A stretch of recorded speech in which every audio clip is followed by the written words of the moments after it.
Di tama ang pagpigil sa mga halal ng bayan sa paghahanap ng katotohanan. Hindi na sanang hahantong sa ganitong drama kung sasagutin lamang ang mga lehitimong katanungan sa Senado at sa House of Representatives. Ang katotohanan ay hindi dapat itokhang. Tapos na sana ang usapang ito kung tutuparin lamang ang sinumpaang panata na bilang lingkod bayan ay magsabi ng totoo at hindi hahadlangan.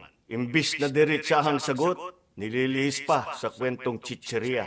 Hangad ko na matuldukan na itong mga pangyayaring ito sa parang matiwasay at magdadala sa atin sa katotohanan. 12 taon din ako nanungkulan sa magkaparehong kamara ng Kongreso.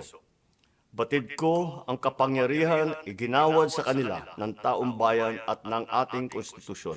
Dahil dito, iginagalang ko ang kanilang gawain bilang isang independenteng sangay ng ating republika. Kahit ang buong executive branch, lahat ng mga ahensya ay hindi nakakaligtas at parating sumasailalim sa kanilang masusing pagsusuri. Bilang isang bansa, marami tayong mga paghamon na dapat harapin at mga suliraning dapat bigyan ng lunas. Sa kabila ng mga pambabatikos, nakatuon ang aking pansin sa pamamahala. Ngunit hindi natin ikokompromiso ang rule of law. Kailangan manaig ang batas sa anumang sitwasyon, sino man ang tamaan. Kaya hindi ko hahayaan magtagumpay ang hangarin ng iba na hatakin ang buong bansa sa burak ng politika.